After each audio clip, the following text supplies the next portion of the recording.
परमात्मा को पाने तथा उसका वास्तविक लाभ प्राप्त करने के लिए पवित्र बाइबल में प्रमाण है कि प्रभु ने मनुष्य को अपना ही स्वरूप बनाया। 6 दिन में सृष्टि रचकर 7वें दिन विश्राम किया। कुरान शरीफ में प्रमाण है कि हजरत मोहम्मद को खुदा स्वयं कह रहे हैं कि मैंने तुम्हें उस परमात्मा की महिमा बताने के लिए भेजा है। वो परमात्मा कबीर है जिसने 6 दिन में सृष्टि रची तथा 7वें दिन तख्त पर जा विराजा। उसकी खबर किसी बाखबर से पूछकर तो देखो। कृपया अवश्य सुनिए जगत गुरु तत्वदर्शी संत रामपाल जी महाराज के अमृत वचन। 295 प्रश्न पे निगोद से निकलकर श्री महावीर भगवान का जीव कहाँ गया? ओहो, अनेक भाव यानी शरीर धारण किए जो इस प्रकार हैं। हे भगवान, 1008 वर्ष के भाव, 80,000 सीप के शरीर, 20,000 नीम वृक्ष के भाव, 90,000 बार केले के वृक्ष के भाव, 3,000 बार चंदन वृक्ष के भाव, 5 करोड़ बार कनेर वृक्ष के शरीर, 8,000 बार वैश्या के शरीर, 5 करोड़ बार शिकारी, 20 करोड़ बार हाथी के भाव शरीर और 60 करोड़ बार गधा ओतरा गजब, 30 करोड़ बार कुत्ते के शरीर, 60 करोड़ बार नपुंसक के भाव, 20 करोड़ बार स्त्री, 90 लाख बार धोबी, 60 करोड़ बार घोड़ा, 20 करोड़ बार बिल्ली और 60 लाख बार गर्भपात से मरण और केवल 80 लाख बार देव पर्याय को प्राप्त हुआ। 80 लाख बार देवता हुआ। फिर कहाँ गया उसकी ये सब भोग भाग के कहाँ गया? फिर राजगृह नगर में एक सथावर नामक ब्राह्मण होया, फिर माँ स्वर्ग में गया, फिर ऐसे गया, फिर शुक्र स्वर्ग, फिर और 7वें नरक में गया। और 296 पृष्ठ पे फिर कहाँ गया? सिंह गिरी पर्वत पर सिंह हुआ, फिर पुनः प्रथम नरक में गया। फिर ये नो होया, आगे दिखाते हैं फिर क्या होया आखिर में कि जम्बू दीक्ष छतरपुर नगर में नंदीवर्धन राजा की वीरमती रानी से नंद नाम का पुत्र हुआ। नंद का जीव कहाँ गया? पुष्पोत्तर विमान में देव हुआ। तदनंतर 24 में तीर्थ कर श्री महावीर भगवान हुआ। और प्रश्न है कि श्री महावीर भगवान के जीव ने कितने पाखंड मत चलाए? श्री महावीर भगवान के जीव ने यानी कितने पाखंड यानी बकवाद साधना चलाई? इन्हीं का ये उत्तर दे रहे हैं। 360 पाखंड मत चलाए, बकवाद साधनाएं चलाई जो आज वर्तमान में जैनी जिन साधनाओं को कर रहे हैं वो महावीर जैन द्वारा ये पाखंड साधनाएं हैं। ये है वो सच्चिदानंद घन ब्रह्म की वाणी जिसमें बहुत विस्तार से सब निष्कर्ष निकाल के बताया है। जैनी जन्म जुआ जो हारो हो, 5 इंद्री कस कस मारो। जैनी जुल्म गुलम यो गैला, जैसे हो तेली का वेला। जैनी जुल्म गुलम यो गैला, जैसे तेली का हो वेला। एक तेली का बैल होता था, तेली होते थे उसमें जैसे कोल्लू होता है। कोल्लू में एक बैल को जोत दिया जाता था और वो सारा दिन उसी एक फिक्स राउंड में घूमता रहता था ऐसे सुबह से लेकर शाम तक, जब तक वो मरता बैल उस तेली के ही उस कोल्हू में एक ही स्थान पर चक्कर काटता रहता। तो ये बताते हैं कि तुम इस काल के साधना करके उस तेली जैसे बैल बने हुए हो। कभी स्वर्ग में गए, फिर गधे बने, कुत्ते बने, सुअर बने, फिर देवता बने, फिर गधे बने। अब परमात्मा क्या बताते हैं? ये अरहट का कुआ लोई, या गढ़ बंध्या है सब कोई। कीड़ी कुंजर और अवतारा, हरहट डोर बंधे कई बारा। ये चतुर्भुजी भगवान कहाँ में, हरहट डोर बंधे सब आवे। ये कोटिक करता फिरता देखा, हरहट डोर कहूँ सुन देखा। अब परमात्मा कहते हैं जय कोई कहा हमारा माने। तो सतलोक में सचखंड के अंदर निश्चय आने। तो परमात्मा हमें बताना चाहते हैं कि जो साधनाएं तुम कर रहे हो, करते आए हो, उससे ये दुर्गति सभी प्राणियों की हुई है। कहते हैं एक नारी त्याग दीनी, 5 नारी गैल वे। पाया न द्वारा मुक्ति का सुखदेव, करी बहु सैल वे। तो पुण्यात्माओं, सत साधना जो जब तक जीव को नहीं मिलती, ये चाहे घर त्याग का कितना धक्के खा लो, चाहे कितनी साधना कर लो, पूर्ण संत नहीं मिलेगा और सत साधना नहीं मिलेगी तो इसकी दुर्गति समाप्त नहीं हो सकती। तो वो सत साधना, वो तत्व ज्ञान इस दास के पास उपलब्ध है।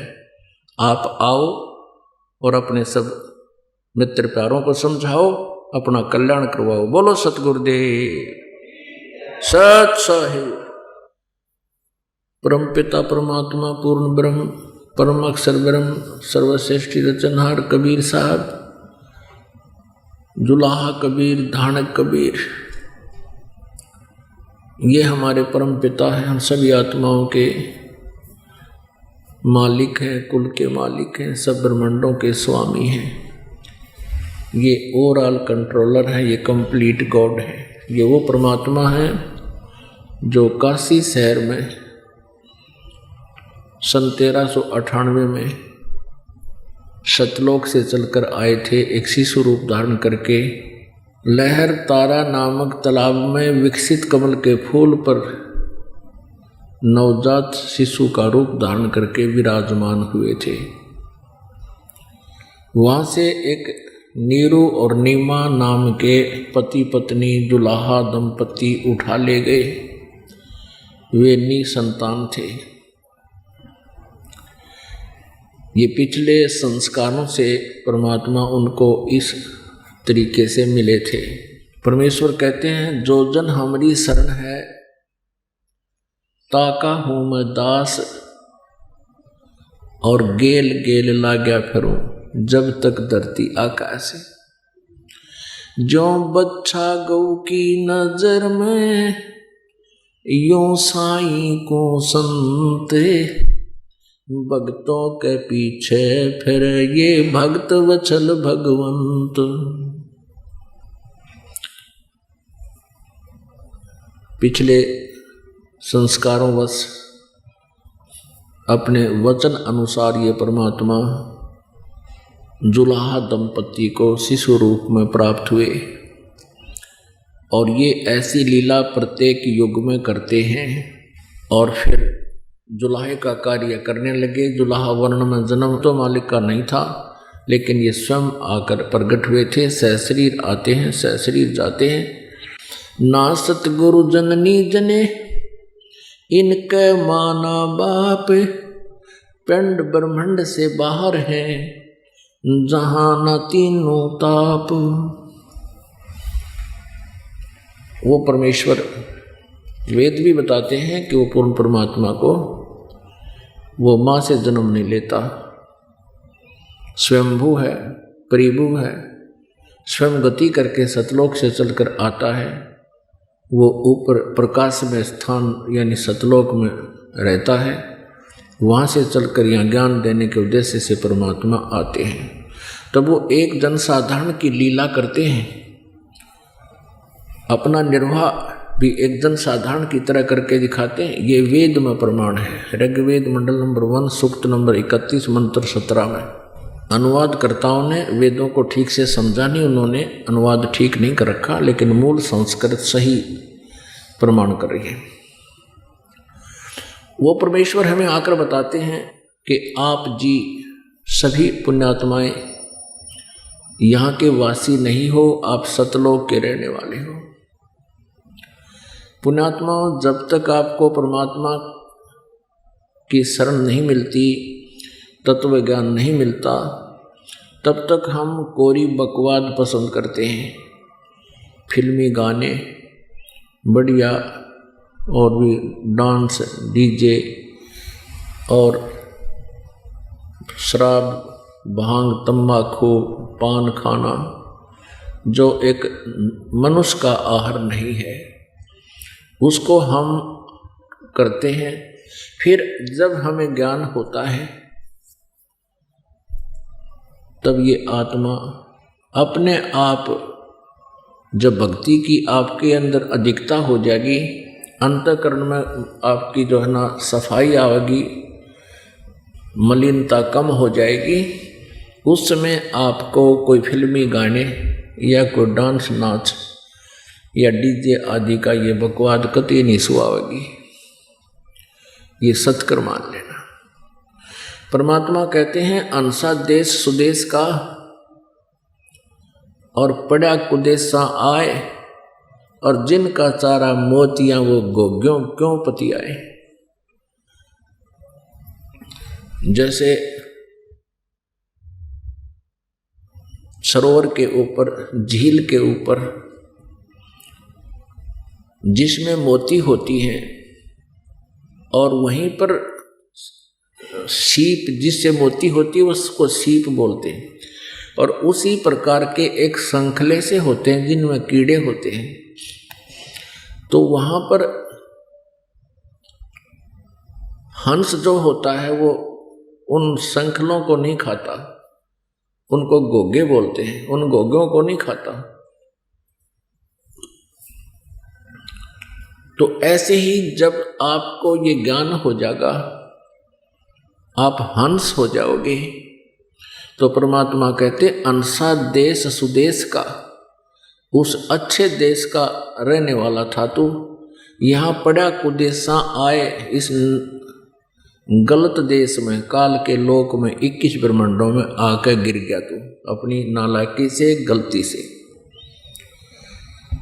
और जिनका चारा मोतियां वो गोग्यों क्यों पतियाए।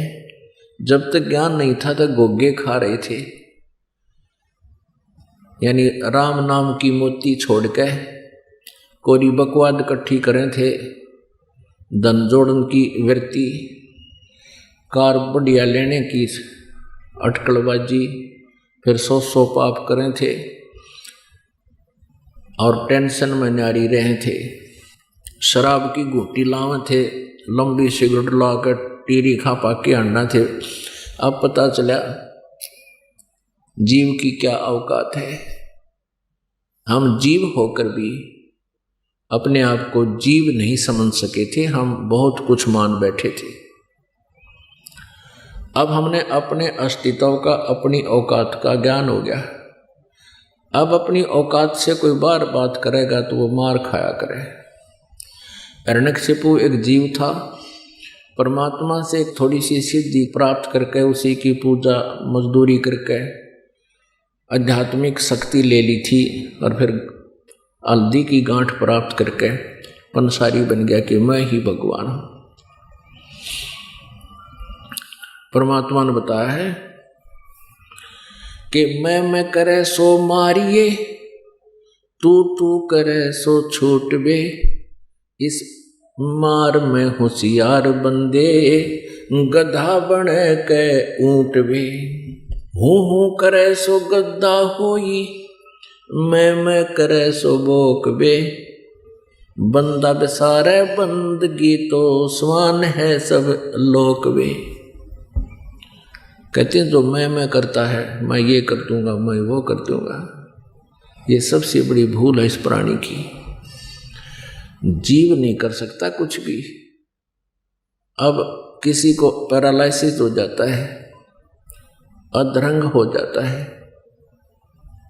हाथ भी नहीं उठता, बांगा मुंह हो जाता है, टेढ़ा मुंह, और माखी बड़े और लिकड़े लाल पड़े, तो हमने पता लग गया हमारी क्या औकात है, क्या बुनियाद है हमारी। तो अब हम अपनी इस भूल को सुधार के परमात्मा की भक्ति करेंगे। ये आत्मज्ञान है। अब जितने भी संत हैं आत्मज्ञान पर गाटा जोड़ रहे हैं, आत्मज्ञान हो गया। आत्मज्ञान हो भी गया तो परमात्म ज्ञान बिना उसका क्या बनेगा। आत्मज्ञान क्या है? अपने बारे में जानकारी कि मैं क्या हूँ, कौन हूँ, कहाँ से आया हूँ, यहाँ किस लिए कष्ट उठा रहा हूँ। दिस इज आत्मज्ञान। ये है आत्मज्ञान। तीसरे के कला टूट गया। हमें पता भी लग गया कि हम यहाँ कैद में पड़े हैं और हमारे पास कोई यहाँ कैद से निकलवाने वाला कोई है नहीं, कोई जमानती लेने वाला नहीं, कोई जमानत लानिया नहीं, कोई वकील कर रखा नहीं। हमें ज्ञान भी हो गया तो हम बाहर कैसे आएंगे। तो ऐसे ये तो आत्मज्ञान है। परमात्मा कहते हैं कूप की छाया कूप के माही, ऐसा आत्मज्ञान। जैसे कुएं की छां कुएं तक सीमित होती है, वो बाहर कोई लाभ नहीं उसका। अब परमात्म ज्ञान से बात बनेगी। परमात्म ज्ञान श्रीमद् भगवद गीता अध्याय नंबर 4 के श्लोक नंबर 34 में कहा कि अर्जुन, जो ज्ञान चौथे अध्याय के 32वें श्लोक में जिस सच्चिदानंद घन ब्रह्म की वाणी में विद्यमान है वो तत्व ज्ञान है।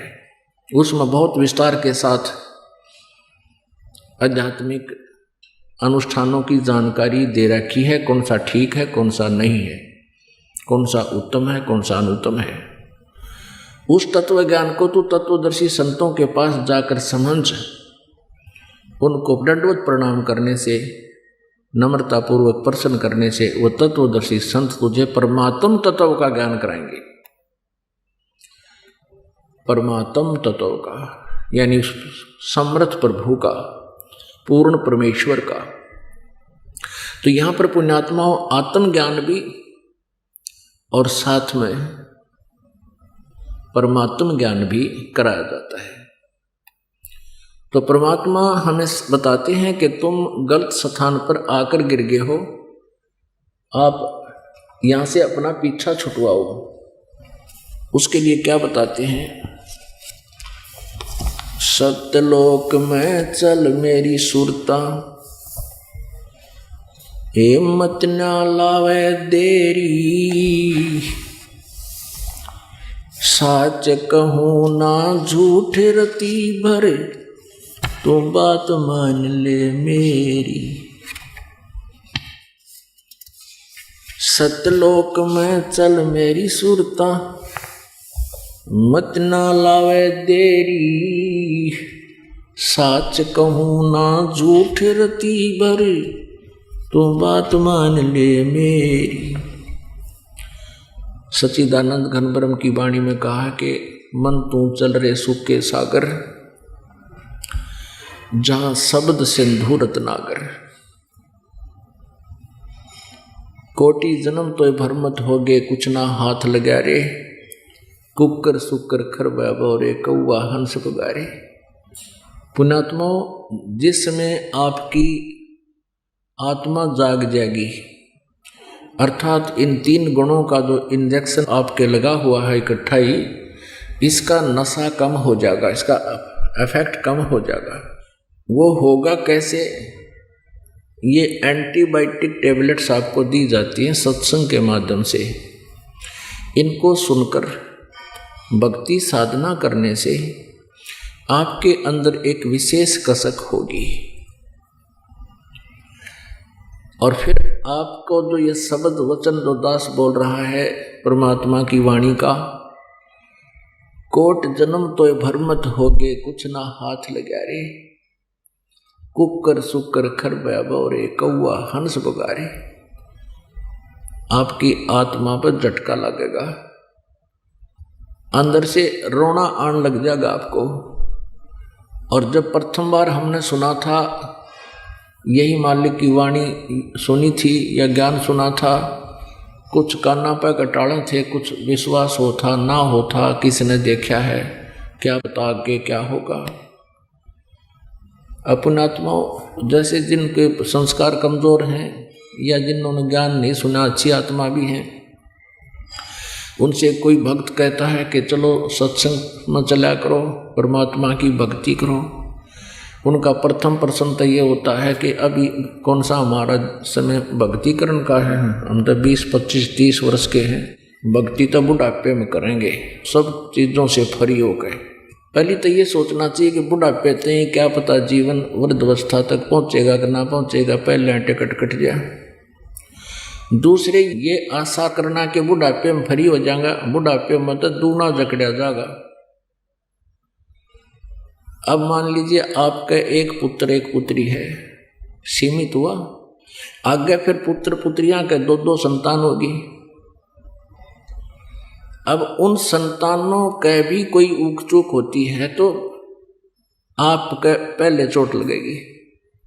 अब क्या गफरी हो गया आप, फिर कदे जाड़ पड़वानी, कदे बीपी आई, कदे लो हो गया, आंख बनवानी, 3-4 तो स्पेयर पार्ट साथ रखने पड़ेंगे, दांत, चश्मे, और कितना फिर बीपी की गोली, इससे भी फ्री अगर होगे तो परमात्मा की भक्ति से भी बुढ़ापे में आपको बहुत सहयोग मिलेगा। फिर उसको बताया जाता है, भगवदन बताते हैं जिस परमात्मा के ज्ञान से परिचित हैं कि भी बिना भक्ति के फिर कुत्ते गधे सुअर बनोगे। फिर वो कहते हैं किसने देखा है आगे का, और फिर कहते हैं देखी जाएगी जो होगी। अब फिर के देखी जाएगी, गधा बने पाचा तो कुमार देखेगा। आपने देखना तो ईब देख, विचार करो, विकार त्याग दो, परमात्मा की शरण ग्रहण करो, भक्ति करो, फिर क्या देखा जाएगा। अब किसने देखा है, अंधा जा रहा है जंगल की ओर, रास्ते में उसको आंखों वाला बताता है कि सूरदास इधर मत जा, ये भयंकर बियाबान है, इसमें खूंखार जानवर रहते हैं, तुझे पाड़ खाएंगे। अब वो अंधावीर थोड़ी बहुत घुट्टी ला रहा हो, वो बोल सके ये बातें, किसने देखा है देखी जाएगी। अब अंधे न तो दिखता ना, आख्याड़े की वो मानता ना कि किसने देखा, वो देख रहा तभी तो बता रहा है कि इधर मत जा, भयंकर तेरे जीवन पर संकट आएगा। यदि वो मान जाता है तो जीवन रक्षा हो जाएगी, यदि नहीं मानता है तो जाकर देख, वही होगा जो आंखों वाला बता रहा है। ऐसे ही संत परमात्मा स्वयं आए थे, परमेश्वर या उनसे परिचित महापुरुष, परमेश्वर से परिचित, उनके ज्ञान से परिचित, वो आंखों वाले थे। हम अंधे हैं, हम इस काल की माया ने अंधे बना रखे हैं, और हम अंधे ये बात कहें, आंखों वालों की वाणी है, उनका वचन है कि कोट जन्म तन भर मत हो गए, कुछ ना हाथ लगा रे, कुकर सुकर खरबा बोरे कौआ हंस बगारे। और हमने क्या किसने देखा है, ये देख कर बता रहे हैं। और हम अंधे फिर भी ये कहें देखी जाएगी, किसने देखा है, तो हमारे फूट गए बाग कति। हमने विश्वास करना चाहिए इन आंखों वालों की बातों पर। ये हमारे हितैषी थे, इनको कोई स्वार्थ नहीं था, ये कोई डूम भाट नहीं थे, अपने स्वार्थवश किसी की महिमा गा के अपना रोजी रोटी चलाई हो। ये परमात्मा थे, पूर्ण ब्रह्म थे, समृद्ध शक्ति थी। हम आत्माओं के लिए ये संदेश देकर गए, हमने उनके आदेश का पालन करना चाहिए, तभी हमारा छुटकारा हो। मन तू चल रे सुख के सागर, यानी सतलोक में चल। गीता जी अध्याय नंबर 18 के श्लोक नंबर 62 में कहा है, अर्जुन तो सर्वभाव से उस परमेश्वर की शरण में जा जो गीता ज्ञानदाता से अन्य परमेश्वर पूर्ण ब्रह्म है। उसकी कृपा से तो परम शांति और सनातन परम धाम को यानी सतलोक को प्राप्त होगा। परम शांति यानी पूर्ण सुख, तो वो सुख सागर है, सतलोक है, वो सनातन परम धाम सचखंड है। उसमें कैसा सुख है, शंखों लहर मेहर की उपजे कहर नहीं जा कोई, दास गरीब अचल अविनाशी सुख का सागर सोई। जहाँ कोई दुख नाम की वस्तु नहीं, जैसे समुद्र के अंदर गहरा चले जाते हैं जहाज में बैठकर, तो वहाँ फिर जहाज के अतिरिक्त वहाँ कोई वस्तु नजर नहीं आती है, जहाँ देखे जल ही जल, जल ही जल, जल ही जल। ऐसे ही सुख सागर सतलोक के अंदर सुख ही सुख, सुख ही सुख, वहाँ किसी प्रकार की टेंशन नहीं। पुण्यात्माओं, आपने स्वर्ग की सतिथि पता लग गया। जैसे कल सत्संग में सुनाया था कि श्री ऋषभदेव जी जैन धर्म के प्रवर्तक, वो बाबा आदम बने, और बाबा आदम जी स्वर्ग में बैठे हैं, और स्वर्ग में बैठे हुए दाईं तरफ देखते हैं तो स्वर्ग में उसकी अच्छी आत्माएं, अच्छे संतान सुखी है, उसको देखकर हंस रहे हैं। बाईं तरफ उसकी निकम्मी संतान थी, उनको कष्ट दिया जा रहा है, उनको पीटा जा रहा है, उनको यातना दी जा रही है, उनको देखकर रो रहा है। स्वर्ग में भी चैन नहीं। 21 ब्रह्मांड में आग लगी है, या कृत्रिमबाजी सब है, ठगी है। ऊपर के लोकों में, ऊपर का लोक एक स्वर्ग जिसको हम स्वर्ग बोलते हैं, ब्रह्मलोक इस ब्रह्मांड का सबसे टॉप मोस्ट रेस्टोरेंट है, उसमें हर तरह की बकवाद है। जो यहाँ पृथ्वी पर बकवाद नहीं उपलब्ध होती वो स्वर्ग में होती है। नाचना गाना बकवाद रंडी पैसा हुआ सब कोरी बकवाद स्वर्ग के अंदर। और यहाँ से पुण्य कर्म करके जो प्राणी जाता है उनकी पुण्य सारे डिपॉजिट कर दिए जाते हैं। और वो जितने भी नाच गाने देखता है, जैसे भी कहीं जाता है, वहाँ तो केवल सैर सपट्टा है, कर्म क्षेत्र नहीं है। स्वर्ग की परिभाषा बताते हुए आपको समझाते हैं कि जैसे कोई धनी व्यक्ति, जैसे राजस्थान, हरियाणा, पंजाब, उत्तर प्रदेश, इसके अंदर जो रहता हो और सारा वर्ष अपनी बिजनेस से कुछ पैसे इकट्ठे करे, 50-60 हज़ार रुपये लेकर और कुल्लू मनाली चला जा हिली स्टेशन पर, वहाँ रेस्टोरेंट में जा कर के रुकता है और होटल में कमरा किराए पर लेता है, सारा आहार मोल होता है, उसी का खर्चा होता है, सैर सपट्टा करे और अपना खाना वाना खावे, गुटी शूटी लावे और रेस्टोरेंट में बढ़िया एसी कमरे, टेलीविज़न चल रहा है, ठाठ कर रहा है। और जब वो 2 महीने का जो खर्चा ले गया था वो पूरा खत्म हो गया, जेब खर्च उसका, उसको स्वयं वापस आने की लगन लग जाती है। यानी अपनी जेब से जो पैसा ले गया था उसको बर्बाद कराया, वापस कर्म क्षेत्र में आ गया। अगले वर्ष फिर इसी तरह कोई पैसा बचे तो बचे, ना भी बचे और फिर वहीं बिरान माटी। तो कहने का भाव ये है, ये स्वर्ग जो यहाँ के हैं ये हमारे को मूर्ख बनाने के लिए, हमारे को ठगने के लिए, हमारी आध्यात्मिक कमाई को नष्ट कराने के लिए बना रखे। तो ऊपर स्वर्ग में भी सुख को नहीं। ये दुर्वासा नाम के एक ऋषि हुए हैं जिन्होंने इन यादवों को, श्री कृष्ण जी के कुल को श्राप दे दिया था और उनके श्रापवश पूरा यादव वंश नष्ट हो गया था, श्री कृष्ण समेत मारे गए थे। अब यहाँ तो वो महर्षि और ब्रह्मचारी को आ गया, ऊपर स्वर्ग लोक में गया, वहाँ डांस हो रहा था। 33 करोड़ देवता, 88,000 ऋषि वहाँ पर उस रेस्टोरेंट के बैठे थे ऊंचे ऊंचे आसनों पर और सामने एक अप्सरा नाच रही थी खूबसूरत। अब यहाँ तो बच कर चला गया वो, अब वो वहाँ से कैसे बचा है? अब उस सुंदर लड़की को अर्धनग्न शरीर में देखकर उसके अंदर वो दुष्टता जागेगी। एक भंवरे का रूप बनाया और उस लड़की के अर्ध शरीर पर उसके सतन को काट लिया, दूधी पर छू दिया, डंक मारा। अब जैसे किसी का तो तैया भर आकर लड़े तो हाथ मारा एक आदमी, उस लड़की ने हाथ मार दिया, वो पट दे ही जमीन पर गिरा। और ऋषियों को तो पता था कौन से की सीट खाली है, कौन गया बकवाद करन। सब आसन लग गए, आसन लग गए तो वो दुर्वासा बनकर खड़ा हो गया, बावरे थे। अब यहाँ तक ये बकवाद है कि तो देख ले, लाठी वाले की भैंस है यहाँ तक। उस लड़की ने अपना बचाव किया था, बताओ उसकी कई इंसल्ट कर दी दुष्ट की।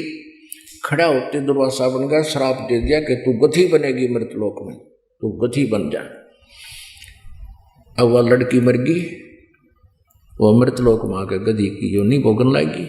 अब इस तरह उसने यहाँ साधना की, यहाँ तो दुनिया की दृष्टि में बाल ब्रह्मचारी और वहाँ बकवाद जा करी और अपनी कमाई को नष्ट कर दिया। उस लड़की को श्राप दे दिया, उस दिए हुए श्राप की उससे उसकी भक्ति अक्षीण हुई और पाप अकाउंट में लिखा गया। अब यहाँ परमात्मा ने ये अध्यात्म यानी ये परमात्म ज्ञान बताया है, तत्व ज्ञान बताया है कि ऐसा हो रहा है, यहाँ पर तुम्हारे को मूर्ख बनाया गया है। तो यहाँ कोई सुख नहीं है। इंद्र की हिस्ट्री देख लो, यहाँ पे स्वर्ग के राजा की असुरों के साथ उनका युद्ध हो रहा है। एक बार लिखा कि राक्षसों ने इंद्र की गद्दी को छीन लिया, इंद्र को मार मार के भगा दिया, देवता भाग गए सारे की तरह छुप गए। बता के ये सारे या आग लाग रही है। यहाँ का इतिहास देख लो, पिछला इतिहास हम पढ़े देखें, फलाने राजा ने उस राजा पर चढ़ाई कर दी, उसके राज्य को छीन लिया, उसने जंगल में जाकर अपना शरण ली, सारा आग लगी पड़ी है। तो परमात्मा कहते हैं मन तू चल रे सूखे सागर, जहां शब्द सिंधु रत्नागर, कोटि जन्म तन भरमत हो गए कुछ ना हाथ लगा रे, कुकर सुकर खरबा बोरे कौआ हंस बगारे। आज आपके पास संतान भी है, संपत्ति भी है, कार कोठी भी आपने खूब सुंदर बना रखी है। इस तत्व ज्ञान के सुने बिना आपको वो जागृति नहीं होती, सत्संग के सुने बिना। और 1 मिनट में मृत्यु हो जाती है। आप देख रहे हो ऐसे करोड़पति अपने हेलीकॉप्टरों में क्रश होकर के नष्ट हो रहे हैं, मुख्यमंत्री प्रधानमंत्री तक एयर क्रैश में मारे जाते हैं। और फिर क्या, पहले तो सब कुछ उसका था और अब कुछ भी को नहीं, ना जाने कहाँ पशु योनि में धक्के खा रहा होगा। ये है परमात्म ज्ञान है, इसको तत्व ज्ञान कहते हैं। अपनात्मा जब आपकी यह भांग उतर जाएगी, परमात्मा कबीर जी कहते हैं कबीर ये माया अटपटी, यह त्रिगुणमयी माया, रजगुण ब्रह्मा, सतगुण विष्णु, तमगुण शिव जी से निकल रही तरंगे, ये सबको प्रभावित किए हुए हैं। और इन्हीं के आधार से हम यहाँ जैसे रजगुण के प्रभाव से हम यहाँ की सुख सुविधा संतानोत्पत्ति करते हैं, ठाठ बाट ऊंच पोस्ट। और विष्णु जी के सद्गुण के प्रभाव से हम एक दूसरे में ममता, बाप की बेटे में, बेटे की माता पिता में, माँ की पिता में, ऐसे यानी अपने संतान और संपत्ति में हम जकड़े हुए हैं। हमारे बस की बात नहीं, इससे हम दूर हो सके। मरते से तड़के जाऊं और पूरा परिवार वैसे मर जाता है, ये तो होने लग रही है कहानियाँ, पर अपने बस की बात नहीं हम इनसे मोह हटा सकें, क्योंकि हम जीव हैं और प्रभावित हैं। जैसे मिर्च का छौंक कहीं लगा, छींक आवेंगी, उस जीव के बस की नहीं, छींक न रोक ले क्योंकि प्रभाव हो गया उसका। तो ऐसे हमारे ऊपर ये त्रिगुणमयी माया का प्रभाव है। परमात्मा कहते हैं कबीर ये माया अटपटी और सब घट आन अड़ी, किस किस न समझाऊं या कुआ भांग पड़ी। यानी पूरे विश्व में एक जैसी ही सबकी सोच है, एक जैसी गतिविधि है। जैसे आप जी कभी देखो शाम के समय शराब के ठेकियां पे आते हैं, ये पी कर चल करें, गुट्टी ला के और चलेंगे, किसी की लांगड़ लिकट रही है, किसी का कुछ हो रहा, नो भटकते। और किसी ने बात करके देख ले किसी को, एक जैसी भाषा बोलेंगे, अपना काम कर। यानी कति सुना नहीं, समझाने की चेष्टा करे, मानना नहीं। तो ऐसे ही काल ने 21 ब्रह्मांड के रूपी कुएं में या तीनों गुण रूपी भांग डाल दी। और इस भांग के नशे में सभी हो रहे हैं। किसी तो बात कर ले, राम नाम के निकट कोई आकर राजी नहीं। ये पुण्यात्मा हो, आपके ऊपर परमात्मा ने मेहर कर दी, आपकी यह भांग कुछ उतरेगी, जिससे आपने यो ज्ञान सो गया, अच्छा लग रहा है। तो यहाँ बुलाकर आपको ये एंटीबायोटिक देकर ये भांग उतारी जा रही है काल की। तो उसके बाद आपके हृदय में एक एक वाणी की जगह बनेगी और इसको रह रह कर सुनना पड़ेगा। जैसे आप आज सुनोगे, आप जब तक बैठे हो आपकी आत्मा में बहुत जबरदस्त कसक बनेगी और कई दिन तक रहेगी ये। फिर संसार में पहुंच जाते हो, वहाँ के लोगों का व्यवहार, विचार, उनकी क्रियाएं वो हमारे से कति भिन्न होती है। उसमें जाकर के फिर हम उसी संसार रूपी शोर में हम समा जाते हैं। इसलिए आपको फिर प्रार्थना की जाती है कि कुछ कराकर जमानत आ जाया करो इस काल की कैद से, यहाँ फिर चार्ज कर दिया जाएगा आपको। तो ऐसे ही कुछ समय के बाद आपकी आत्मा में भक्ति का इतना प्रवेश हो जाएगा कि आप इस काल के द्वारा दिखाए जा रहे इन जो ना भयभीत नहीं हो पाओगे। ये नुकसान हो जाएगा, ऐसे नहीं जाएंगे, ऐसा हो जाएगा, और कल मृत्यु होगी, फिर क्या हो जाएगा। फिर एक ऐसा आपकी स्थिति आ जाएगी कुछ दिनों के बाद, सब काम को त्याग कर आप यहाँ जरूर आओगे और फिर देखेंगे वो काम गलत होकर दिखाइयो। फिर भगवान कहाँ कहते सतगुरु के दरबार में कमी काहे की ना, अंसा मोदनी पावता तेरी चूक चाकरी में। जब हम पूरी सच्ची श्रद्धा से पूरे विश्वास के साथ सब मर्यादा में रहते हुए परमात्मा की भक्ति करेंगे, कुछ दिनों में देखना परमात्मा हाजिर खड़ा रहेगा। तो परमात्मा कहते हैं उस सुख के सागर चल, कोटि जन्म तू राजा की न्या, और मिट्टी न मन की आशा, भिक्षुक होकर दर दर घूम्या, ये मिला नी निर्गुण रासा। इंद्र कुबेर ईश की पदवी, और ब्रह्मा वरुण धर्मराया, विष्णुनाथ के लोक को जाकर तो फिर भी उल्टा आया। इंद्र कुबेर ईश की पदवी, ओए होए। क्या बताते हैं, जैसे एक समय एक मार्कंडे नाम के ऋषि थे, वो बंगाल की खाड़ी में तप कर रहे थे। इंद्र किसे कहते हैं, स्वर्ग का राजा, और स्वर्ग के राज्य की प्राप्ति तप से, और दूसरा तरीका है उसको पाने का ये धर्म यज्ञ करने से। एक धार्मिक यज्ञ जिसमें 100 मन देसी घी प्रयोग किया जाता है, जिसमें हवन भी होगा, आगंतुकों के लिए भंडारा होगा, उसमें 100 मन घी लगना चाहिए, और उसकी कुछ टर्म एंड कंडीशंस हैं, वो भंग ना होनी चाहिए, तब वो यज्ञ सफल मानी जाती है। ऐसी 100 यज्ञ जो पूर्ण कर लेता है निर्विघ्न, तो वो इंद्र की पदवी के प्राप्त करने योग्य हो जाता है। और इंद्र जो वर्तमान में स्वर्ग का राजा होता है, उसको एक विशेष हिदायत होती है, उसको एक विशेष हिदायत होती है कि तेरे शासन काल में यदि किसी ने इंद्र की गद्दी प्राप्त करने योग्य साधना कर ली, तो तुझे पद से हटाकर उस साधक को इंद्र की पदवी दे दी जाएगी।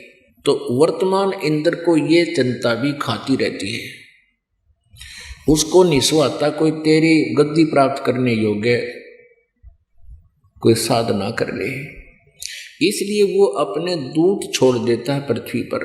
देवता सारे इसके अंडर में हैं, ये राजा है, देवता इसके सिपाही हैं, इनको भेज देता पृथ्वी पर, स्त्रियों पुरुषों दोनों को, और वो देखते रहते हैं कोई साधक ऐसी साधना तो नहीं कर रहा जिससे इंद्र की पदवी प्राप्त करे। इंद्र को पता चला कि एक मार्कंडे नाम के ऋषि बहुत दिनों से साधना कर रहे हैं। उसके तप को खंड कराने के लिए, उसकी भक्ति का नाश कराने के लिए इंद्र ने एक उर्वशी भेजी अपने लोक तक, और उसको कुछ सिद्धियां भी दे दी। उन सिद्धियों से उसने उस मार्कंडे ऋषि के आसपास के क्षेत्र में वसंत जैसा ऋतु बना दिया, फागुन जैसा, और आसपास सुगंधित फूल एकदम बन गए, और ऐसे सुरीली आवाज के वह अपने आप ये साजबाज बजने लग गए, और स्वयं वो उसके सामने जहाँ वह बैठा अर्ध खुली आँखों से, आधी आँखें खुली थी आधी बंद थी, ऐसे वो देख रहा था। उर्वशी उसके सामने डांस करने लगी। जब देखा कि ऋषि में कोई हलचल नहीं हुई, तो उसने अपने वस्त्र उतारने शुरू कर दिए, लास्ट में नी वस्त्र होगी। तब मार्कंडे ऋषि ने कहा कि हे बेटी, हे माई, हे बहन, तू यहाँ किस लिए आई, क्या उद्देश्य है तेरा? उर्वशी ने कहा कि हे मार्कंडे ऋषि, यहाँ आसपास के जितने भी अन्य तपस्वी थे वो तो मुझे देखते ही कंडम हो गए, उनकी मन की वृत्ति खराब होगी, उनकी भक्ति तो वैसे ही खत्म होगी। आप ना जाने आपकी समाधि कौन से लोक में थी। तब मार्कंडे ऋषि कहने लगे कि मेरी जो समाधि थी और जहां मैं डांस देख रहा था ब्रह्मलोक में, महास्वर्ग में, वहां पर तेरे जैसी औरतें, तो वहां पर डांस करने वाली औरतों की, स्त्रियों की, अप्सराओं की बंदी हैं, नौकरानी हैं। और 7 नौकरानी हैं तेरे जैसी ब्यूटीफुल। तो वो कितनी ब्यूटीफुल होगी, कितनी सुंदर होगी वह स्त्री जहाँ मैं डांस देख रहा था। अपने आत्मा अब ये जो ध्यान लगाते हैं ना, हठ योग या कोरी दुर्गति है जीव की, जैसे ये राधा स्वामी वाले, धन धन सतगुरु वाले बताते हैं ना, और ये जय गुरुदेव वाले 2.5 घंटे सुबह 2.5 घंटे शाम, ये तो बकवाद हैं। ये ना समाधा लगता है इनका कुछ भी, इनका ज्ञान न गलत है। वो तो वर्षों तक तो इसका अभ्यास प्रैक्टिस किया जाता है, दिन रात बैठ करके। पहले अच्छे स्वस्थ शरीर थे, मौसम ठीक था, और पहले एक श्वास उश्वास की क्रिया करके और सूक्ष्म श्वास बनाकर इस शरीर को साधा जाता था, और अंदर इस शरीर में एक अमृत बनता है अपने आप, और उसको शरीर में ही प्रयोग किया जाता था। उस क्रिया को करके उसको अमृत क्रिया बोलते थे। ये तो नकली हैं जो अब वर्तमान में बता रहे हैं, इनकी किसी की अमृत क्रिया नहीं हो रही। तो उसके बाद क्या होता था, अमृत क्रिया चालू हो जाती थी तो निराहार रह सकता था वो व्यक्ति कई वर्षों तक। तो फिर वो एक स्थान पर बैठते, यानी ये खाड़े करा करते। जब इनकी लाख वर्ष की उम्र थी उस समय की ये पाँव पीट रहे हैं, और हाथ इनका कुछ आया नहीं क्योंकि साधना गलत थी। तो फिर वो बैठ जाते थे। इस शरीर के अंदर चैनल लगे हैं, मूल कमल, हमारी रीढ़ की हड्डी जो बैकबोन है, इसके अंदर की तरफ जहाँ ये एंड होता है नीचे गुदा के पास, इसकी एंड से 2 उंगल ऊपर अंदर की साइड में ये मूल कमल है, गणेश जी का वास है। उससे 2 उंगल ऊपर यानी 1 इंच ऊपर ये ब्रह्मा जी का कमल है, जिसको स्वाद चक्र बोला है संत लैंग्वेज में। उसके बाद फिर नाभि सुंडी जो है, इस नाभि के सामने पीछे और बैकबोन के अंदर की तरफ वहाँ एक कमल है जिसको नाभि चक्र बोलते हैं, विष्णु और लक्ष्मी जी का वास है। और फिर हृदय कमल है, ये दोनों सतनों के बिल्कुल सेंटर में, और इस दिल में नहीं, यहाँ हृदय माने मध्य बोलते हैं।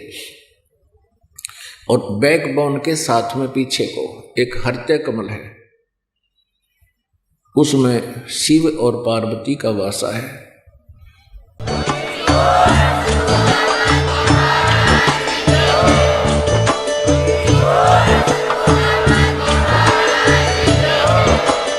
आप सुन रहे थे जगत गुरु तत्वदर्शी संत रामपाल जी महाराज जी के मंगल प्रवचन। अधिक जानकारी के लिए विजिट कीजिए हमारी वेबसाइट www.jagatgururampalji.org। संत रामपाल जी महाराज जी के शुभ आशीर्वाद से पूरे विश्व भर में 500 से भी ज्यादा नाम दीक्षा केंद्र हैं, जिन पर संत रामपाल जी महाराज जी द्वारा ऑनलाइन निःशुल्क नाम दीक्षा दी जा रही है। अपने नजदीकी नाम दीक्षा केंद्र का पता करने के लिए संपर्क करें 8222880541।